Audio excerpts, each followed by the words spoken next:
I am from Indira Gandhi National Open University. I have been working with IGNU for the last 23 years, and IGNU has been engaged in various projects in collaboration with ISRO for the last almost 10 years. IGNU has been very actively engaged with ISRO. And what I am going to talk today is about a very special project, which is called Rajiv Gandhi Project for EduSat Supported Elementary Education. In short, we call it RGPEE, and which we started at Jabalpur. In 2005, December, we got it inaugurated by Honorable Minister of HRD. And my topic is blending grassroots capabilities with ICT competencies to strengthen quality of school education, experiences of RGPEE. My co-author is Dr. Masood Parvez, who is the project director of this project at the moment, and he's at Jabalpur. Friends, during the last 2 days almost, we have been listening some very nice experiences, very nice interventions, very ambitious interventions in the sector of school education. And most of these initiatives have been taken at the urban areas. But what I'm going to talk about is the another side, a harsh reality of our rural areas.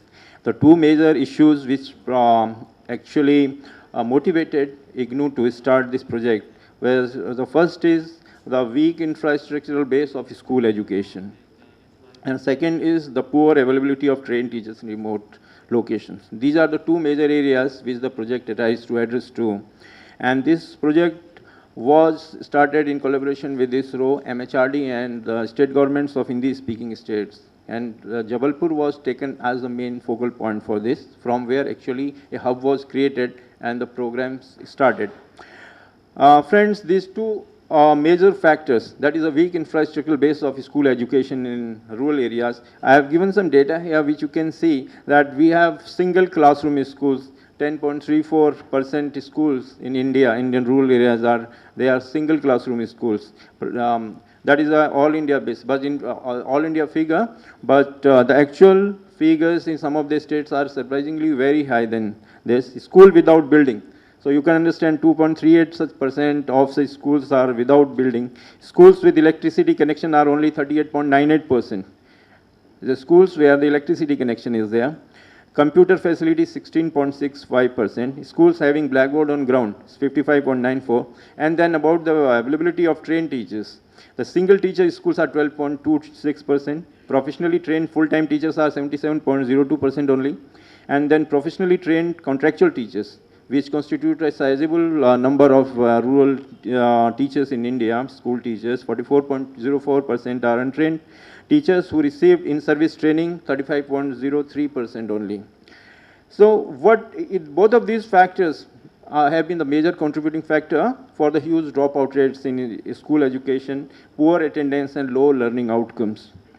Data which I have given here is that out of every 100 students who are admitted at class first, 50 get dropped out by the time they reach class 5th, and another 30 fail to reach 10+2 stage.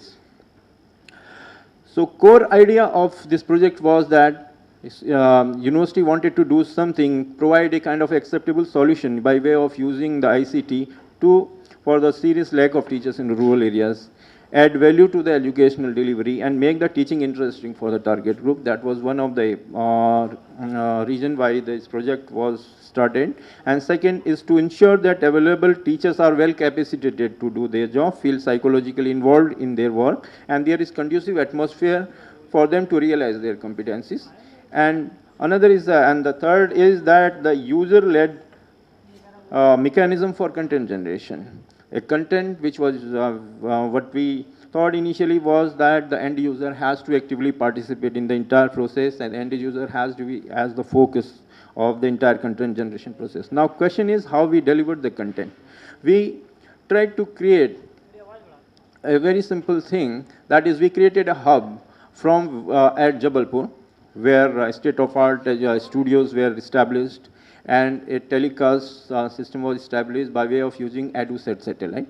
And then we created in the Sindhi district, primarily in the initial phase, we concentrated only on the Sindhi district of Madhya Pradesh, which is the most backward district of Madhya Pradesh, and then adjoining 3 states, Bihar, UP, and Chhattisgarh were also taken, and that 50 locations from these 3 states were also taken, and 850 locations were from Madhya Pradesh, Sindhi district. And what we did was, we identified only those schools which were remotest possible schools, where not even electricity connection was there. And we created receiving sites in these locations, and they were just receive-only terminals of EduSat satellite. And the transmitting station was at the Jabalpur. At every location, we gave infrastructure worth 2.5 lakh rupees, and these receiving sites were run with the help of solar panels. And apart from this, we created 11 SIT terminals also. SIT means Satellite Interactive Terminals, through which we tried to create a kind of a mechanism for teachers training. And through Satellite Interactive Terminal is a technical word which we use, and ISRO has devised a specific software through which this satellite interactive terminals can be used for two-way video transmission, interactivity, for creating virtual classroom and all. So this is what we tried to do. And then the strategic framework was these receive-only terminals and the SITs, which I've already told you. And these are, at the moment, this is the status of this project. We have now already effectively covered 7 states, where we have established ROT and SIT network, around 1,082 receive-only terminals and 33 SITs we have established. This is one of the ROT session which is going on. This is SIT, how SIT works is a creation of virtual classroom. And before going ahead on this, let me tell you, this was just a kind of a creation of educational video and then telecasting it through our receive-only through network. And second is that a creation of a interactive terminals, a kind of for teachers training. But it was, what the most important part of this project was that we involved the teachers directly from the grassroots. We picked up teachers from those areas where which are the remotest possible schools, and then we picked up teachers from there. We identified them through our orientation programs, and all those people, extraordinarily motivated teachers were identified, and they were trained in the creation of these educational videos. And they were first, we tried to involve them into an intensive brainstorming exercise. A series of orientation programs and workshops were created, through which we tried to capture that kind of experience which they have about the harsh realities of the village areas. Because the teachers meet their students almost on day-to-day basis, and they are the best persons to tell us about what are the kind of problems which the rural students face. So that is the first step. As a first step, we tried to capture that information from them. We identified some of the very motivated school teachers, and then we trained them at various levels, at our studios, at Electronic Media Production Center of IGNOU, and through media experts and all. We tried to orient them into the satellite-oriented delivery. Our experts help them to articulate what are the kind of problems which the rural students face, and how on those specific hard spots, which we call them, on those specific hard spots of the curriculum, how a educational video can be created.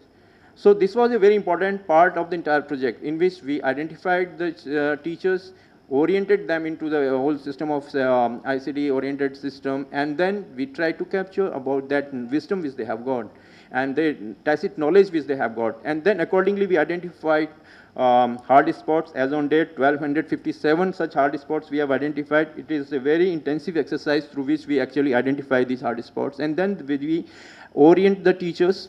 Training of their training is a very important part of the entire project. And then ultimately, we help them creating educational videos, try to help them articulate their knowledge. And so accordingly, we come to a kind of a level where we are able to develop a kind of educational video which truly meets the requirement of the rural teachers. And then several impact studies, assessment studies were done on this project, and through ISRO, outside agencies also. And everywhere what we found was that these videos have been able to do excellent job at the receiving end. Students found the videos very much interesting. Their learning outcomes where the learning also got enhanced. Teachers felt empowered. So this was the kind of experiment in which the rural teachers were first identified. They were trained into the whole system of ICT-oriented delivery, and then ultimately we helped them because they were the designer of the educational videos. These rural students, our experts just helped them realize their ideas into practice. And then, but there were certain constraints also. For instance, most of the teachers from the rural areas were actually motivated and trained teachers were not available in sufficient number. Their transfers were very frequent. They were not, it was very difficult to orient them into this kind of system because they had never faced camera before. And it was very difficult to orient them. But still, we were able to identify almost 100 such teachers who are now constitute the resource pool of our project, and a large number of educational videos which constitute our knowledge repository. And from the receiving end, the people demand particular kind of lecture, and then accordingly we telecast it. And for teachers training in a big way, we are using satellite interactive terminals. But one of the major problems which we faced was the theft, power crisis at the receiving location, obviously. But we were large number of thefts were recorded, and monitoring became a little difficult because IGNOU being an outside agency where these schools come under the administrative control of the state government. But still, despite all these inconsistencies, we have been able to create what the project has achieved. First, the thing which I would like to say is that we have created a unique knowledge repository which is in demand across the country. We have given these videos to various state governments, and where they were appreciated also. And repository of hard spot, which is very useful for the curriculum planners. Pool of trained manpower at the grassroots, which is especially oriented to use ICT applications. ICT friendly attitude we have been able to create at the grassroots, because initially the kind of locations which we have identified were such remote locations where the students had not even seen the TV. And now through this kind of medium, when we started using them in their classroom, because some of the, in these schools, some of the classes were exclusively given directly from Jabalpur, because they were such kind of schools where the teachers are very small in numbers. And when we gave these kind of programs through this telecast, so some of the classes were organized directly from the Jabalpur as a part of their morning till evening schedule. So at the moment, we are planning to link it directly on the direct-to-home platform also, which is going to be a very revolutionary kind of thing, and very soon we might do it. So then these programs will be available on direct-to-home platform also. And for teachers training, very effectively, we are using these satellite interactive terminals which have been established at the DITES. So our teachers who are working at the grassroots, now they have got access to some of the, actually these teaching locations from where we can directly train them. So this is the way project has been working, and we wanted to share some of these experiences, and I will be happy to interact if there are questions. Thank you. So I think I would request Dr. Pandey to just face some questions. The impact on society is going to be minimal. And just to give you a counter, could the same thing not have been achieved by putting a lot of your videos, which have already been created, maybe on a SD kit or a pen drive, and give them some Akash or a similar equivalent, maybe that time it's not available, and they just put it in and shove it in? The knowledge repository we have created. Now we have knowledge resources, so let's be specific. Knowledge for what? There's a purpose behind it, or is it just as a good experiment? Yeah.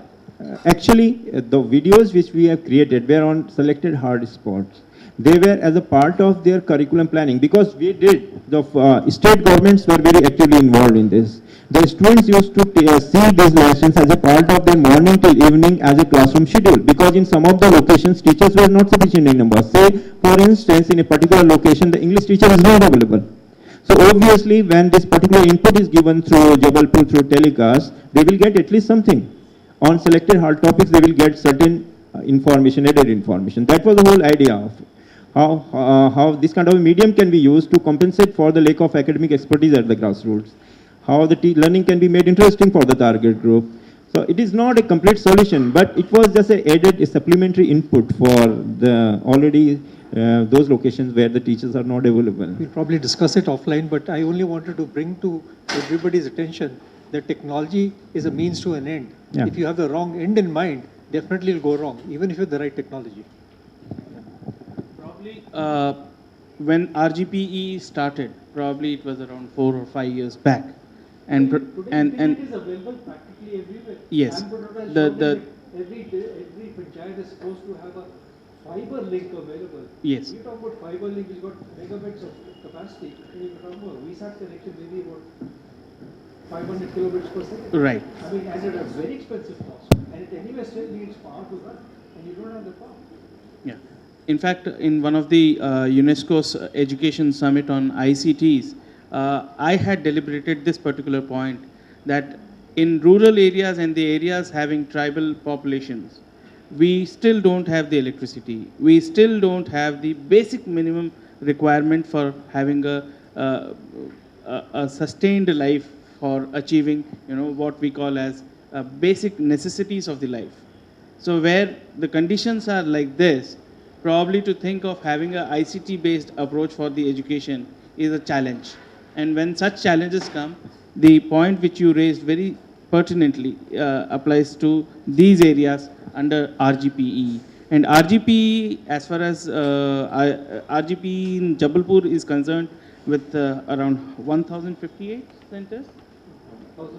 1,080 centers, was first experimental project on how ICTs can be used using a two-way teleconference and video conference mode. And probably processing would like to add something. Only two questions, because it is a research forum. I have taught in Rajasthan, Madhya Pradesh, Delhi, and I was taught in Uttar Pradesh. Hindi, I was just looking at the subject. Hindi is one. There is difference in the Hindi-speaking states as far as Hindi is used. So can there be some effort so that, say for instance, Log, in UP, Log, Rajasthan, Log Bagh. Now, this will be more closer to the student. So I'm just raising a question, can there be differentiation so that pupil, they learn better, you see, so universal and standardized content may be slightly oriented to the region or the local area. Second, there are school managing committees now, and they have funds. And if you require, I think some link up with Jila Parishad, block and school management committee of the Panchayat. I think this should also be thought of, because earlier we had Directorate of Education, teacher, parent and student. I think this is something which needs to be strengthened. Actually, generation of content, and as for, because we picked up only Hindi-speaking states, because the Hindi could be a link language, and the content could be, at least to some extent, be found useful by all the people. But there are variations in terms of the dialects, and obviously that challenge is always there. So while designing the content, we used to kind of use the kind of language which serves the general requirement of the students, because after all they are Hindi speaking people, so they can have some kind of a uniformity in the whatever the way they understand. And second is that involving the panchayat level institutions, you said, school management committees, they are always involved in the management of these sites, so that issue is well taken care of in there. Yeah, for some other issues also we are training